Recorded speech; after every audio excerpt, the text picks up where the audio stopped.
সবাইকে ওয়েলকাম আজকের সেমিনারে। আমি জার্মানি ছাড়া ইউরোপের বাকি কান্ট্রিগুলো কভার করব। প্রেজেন্টেশন শুরু করার আগে আমি আমার একটু ছোট করে আমার ইন্ট্রোডাকশন দিয়ে নেই। সেটা হচ্ছে আমি আমার গ্র্যাজুয়েশন করেছি আমি আইইউটি থেকে। তারপর আমার 2 থেকে 3 বছরের জব এক্সপিরিয়েন্স আছে টেলিকম ইন্ডাস্ট্রিতে এবং অ্যাজ এ লেকচারার। আমি শেষ পর্যন্ত দেশ ছাড়ার আগে আমি আহসানুল্লাহ ইউনিভার্সিটির লেকচারার ছিলাম। আসলে হায়ার স্টাডিজের জন্য অ্যাপ্লাই করতে হলে সবচেয়ে দরকার যে জিনিসটা সেটা হচ্ছে মোটিভেশন ছাড়া এখানে আর অন্য কিছুর দরকার নাই। তোমার সিজিপিএ যাই থাকুক না কেন, সেটা যদি 4 স্কেলে 3 থাকে তাহলেও চলবে, কোনো অসুবিধা নাই। শুধু মোটিভেশনটা যদি থাকে এবং তুমি যদি ট্রাই করে যেতে পারো, স্কলারশিপ পাবাই। ছোট একটা এক্সাম্পল, আমি যখন আসানুল্লাহ ছিলাম তখন আসানুল্লাহ শুধু ফার্স্ট বয় বা সেকেন্ড বয় যারা ছিল তারা হয়তো স্কলারশিপ নিয়ে বাইরে যেত পড়াশোনা করার জন্য, কিন্তু বাকিদের স্কলারশিপ বা হায়ার স্টাডিজের চিন্তাটা মাথায় ছিল না। কিন্তু আমি এবং সিয়াম আমরা যখন একসাথে এই হায়ার স্টাডিজের ব্যাপারগুলো নিয়ে কথা বলা শুরু করি এবং ছেলেপেলেদের মোটিভেট করা শুরু করি, 7 থেকে 8 মাসের মাথায় সেই আহসানুল্লাহ থেকেই আমার স্টুডেন্ট 5-6 জন আমার স্টুডেন্ট যাদের সিজিপিএ ছিল 4 এর মধ্যে 3.1 3.2, তারা স্কলারশিপ দিয়ে বাইরে চলে আসছে, ইউরোপে চলে আসছে। তো ব্যাপারটা হচ্ছে একটা জিনিসই দরকার, সেটা হচ্ছে মোটিভেশন এবং চেষ্টা করে যাওয়া। স্কলারশিপ যেই চেষ্টা করবে সেই পাবে। আমি শুরু করছি সুইডেন নিয়ে। আমি ইউরোপে আসি ইরাসমাস মুন্ডাস স্কলারশিপ নিয়ে। আমার ফার্স্ট ইয়ার ছিল সুইডেনে। আসলে কি স্কলারশিপ ফান্ডিং এর আসলে প্রতিটা কান্ট্রিতেই স্ট্রাকচারটা একই রকম। সেটা হচ্ছে কিছু ফেলোশিপ অ্যাওয়ার্ড থাকে, সাথে সাথে কোনো কান্ট্রিতে কিছু গভর্নমেন্ট স্কলারশিপ থাকে।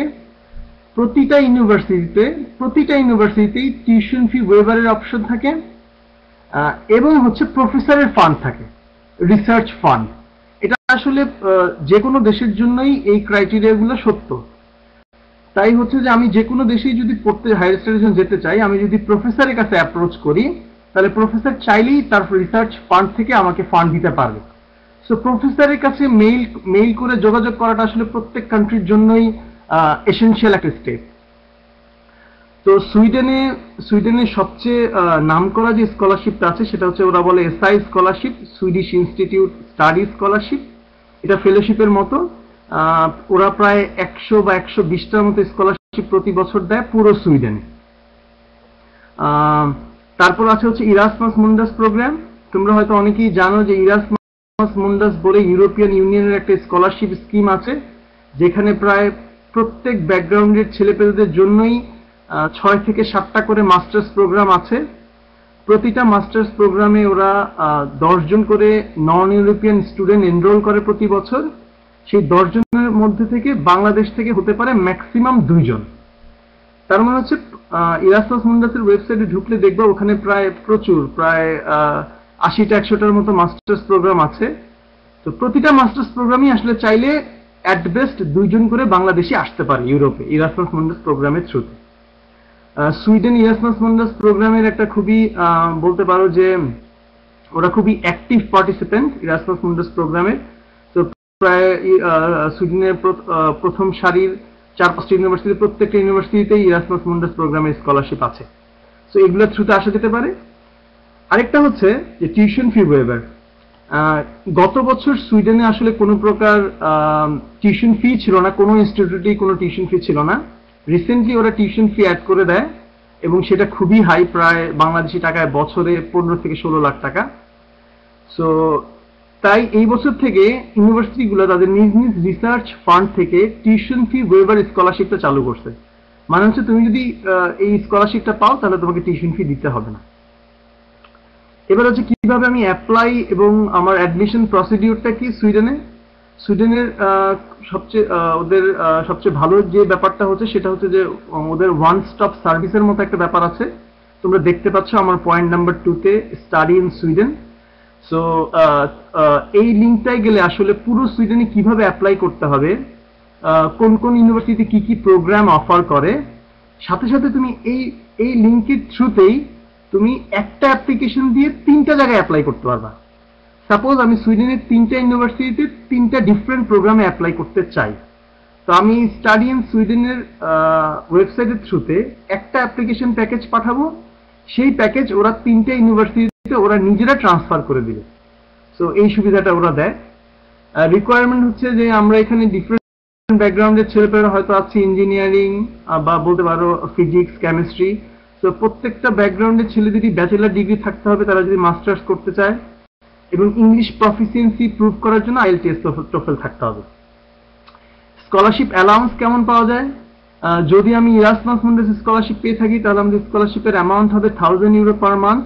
আর যদি আমি অন্যান্য স্কলারশিপ পাই, যেমন SI স্কলারশিপ বা যদি অন্য কোনো ইউনিভার্সিটির প্রফেসরদের রিসার্চ ফান্ড পাই, তাহলে সেগুলোর অ্যামাউন্ট হবে 700 থেকে 800 ইউরোর মতো।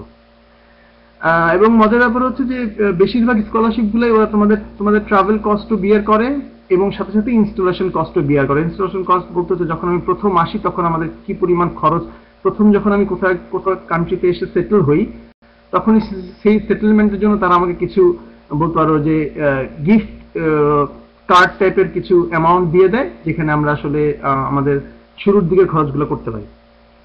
আমাদের মান্থলি এক্সপেন্সেস কেমন হয় সুইডেনের মান্থলি এক্সপেন্স হচ্ছে 400 থেকে 450 ইউরো।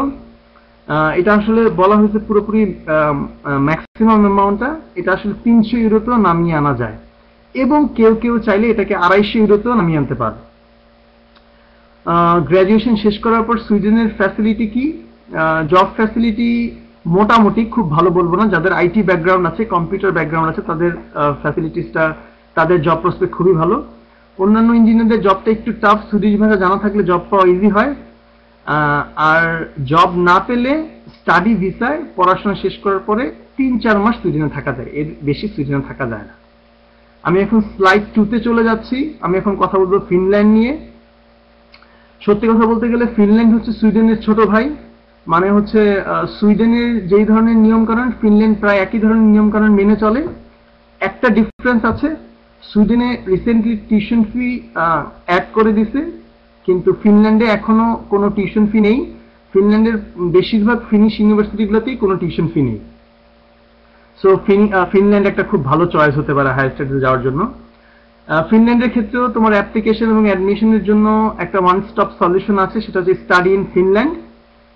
এখানে গেলে তুমি সব ধরনের ইনফরমেশন পাবা, কিন্তু আনলাইক সুইডেন, সেটা হচ্ছে যে তোমাকে ফিনল্যান্ডে অ্যাপ্লাই করতে হবে ইন্ডিভিজুয়াল ইউনিভার্সিটিগুলোতে। সেম কথা, ইংলিশ প্রফিসিয়েন্সি, IELTS টোফেল লাগবে, ব্যাচেলার ডিগ্রি লাগবে। এই ফিনল্যান্ডের কিছু কিছু ইউনিভার্সিটি ওরাও খুবই অ্যাক্টিভ পার্টিসিপেন্ট ইরাসমাস মুন্ডাস প্রোগ্রামগুলোতে। ফিনল্যান্ডের সবচেয়ে বড় কথা হচ্ছে যেটা, যে তুমি টিউশন ফি ওয়েভার নিয়ে ফিনল্যান্ডে আসলা, কারণ ফিনল্যান্ডে কোনো ইউনিভার্সিটি টিউশন ফি নেই। সবচেয়ে একটা প্রসপেক্টিভ দিক হচ্ছে ফিনল্যান্ডে, যে তুমি চাইলেই ফিনল্যান্ডে আরএশিপ ম্যানেজ করতে পারবা, ঠিক আছে?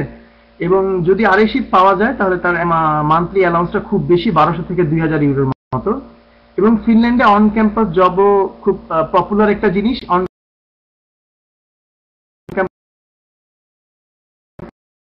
ক্যাম্পাস জবও মোটামুটি অ্যাভেলেবেল, সেটাও কখনো কখনো প্রায়, ধরো তুমি যদি অন ক্যাম্পাস জব পেয়ে যাও বা আরএশিপ পেয়ে যাও, তাহলে ফিনল্যান্ডে পড়াশোনা করে স্কলারশিপ নিয়ে পড়াশোনা করার মতোই।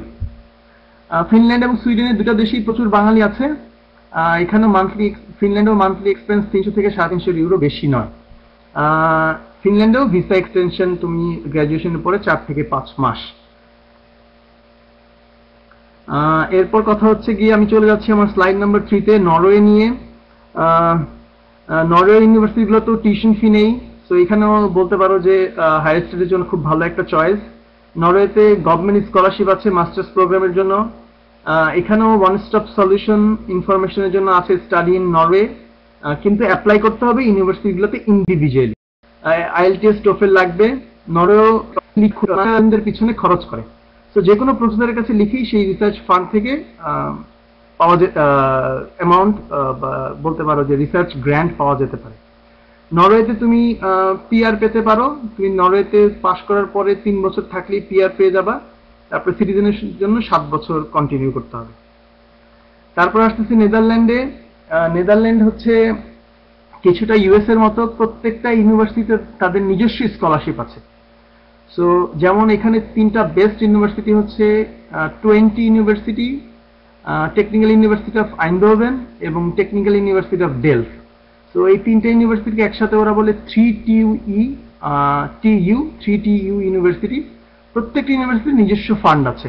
সো প্রত্যেকটা ইউনিভার্সিটি তুমি ইন্ডিভিজুয়ালি স্কলারশিপের জন্য অ্যাপ্লাই করতে পারো। IELTS টোফেল লাগবে এবং মান্থলি এক্সপেন্সেস 350 থেকে 400 ইউরোর মতো। নেদারল্যান্ডে আরেকটা বলতে পারো যে স্পেশাল ফিচার হচ্ছে যে তুমি তোমার নেদারল্যান্ড থেকে গ্র্যাজুয়েশন শেষ করার পর ওরা তোমাকে জব সার্চ ভিসা বলে 1 বছরের একটা ভিসা দিবে। আমি ইরাসমাস মুন্ডাতে এসেছি, আমার ফার্স্ট ইয়ার ছিল সুইডেনে, এখন আমি স্টে করতেছি নেদারল্যান্ডে আমার সেকেন্ড ইয়ারের জন্য। এবং আমি এতদিন এখন পর্যন্ত যা দেখলাম যে নেদারল্যান্ডের জব প্রসপেক্টটা বেশ ভালো। শেষ করতেছি আমি আমার শেষ স্লাইড দিয়ে ইউকে এবং রেস্ট অফ ইউরোপ। ইউকেতে স্কলারশিপ পাওয়া আসলেই বেশ টাফ। জাস্ট আমি দেখে আসছি আমার দেশ থেকে যে কমনওয়েলথ স্কলারশিপ নিয়ে কেউ কেউ ইউকেতে আসছে, কারণ ইউকেতে এডুকেশন একটা বিশাল বিজনেস। সো এরা কখনোই সাধারণত এরা স্টুডেন্টদেরকে স্কলারশিপ দিয়ে মাস্টার্সের জন্য ইউকে ইউনিভার্সিটিগুলোতে এনরোল করে না। সো ইউকেতে স্কলারশিপ পাওয়া বেশ টাফ। সাথে রেস্ট অফ দ্য ইউরোপের বেশ কিছু কান্ট্রি আছে, যেমন স্পেন, ইটালি, তারপরে হচ্ছে চেক রিপাবলিক, পোল্যান্ড, এরা সবাই ইরাসমাস মুন্ডাসের বিভিন্ন প্রোগ্রামে পার্টিসিপেট করে। সো এই বিভিন্ন কান্ট্রিতে আসা যেতে পারে। পর্তুগাল, গত বছর আমার কিছু স্টুডেন্ট পর্তুগালে আসছে। কিন্তু নেদারল্যান্ড, সুইডেন, ফিনল্যান্ড, নরওয়ে, এই কান্ট্রিগুলো ছাড়া বাকি যে কান্ট্রিগুলো আছে স্পেন, ইটালি, পর্তুগাল, এই কান্ট্রিগুলোতে ল্যাঙ্গুয়েজ একটা বেশ সিরিয়াস একটা ইস্যু। মানে তুমি ল্যাঙ্গুয়েজ না জানলে আসলে পড়াশোনা করাটাও টাফ হয়ে যায় এবং পড়াশোনা পরবর্তী জব পাওয়াটাও টাফ হয়ে যায়। সো এই ছিল আমার আসলে ইউরোপ নিয়ে আমার আলোচনা, ডিসকাশন। সত্যি কথা বলতে গেলে হয়তো অনেক কিছুই কভার করা যায় নাই, কিন্তু এটা জাস্ট একটা ইন্ট্রোডাকশন ছিল। সো পরবর্তীতে আমাদের আরো অন্য সেমিনারগুলোতে হয়তো আমরা জিনিসপত্রগুলো আরো ইন ডিটেলসে ইন ডেপথ আলোচনা করব। সবাইকে ধন্যবাদ।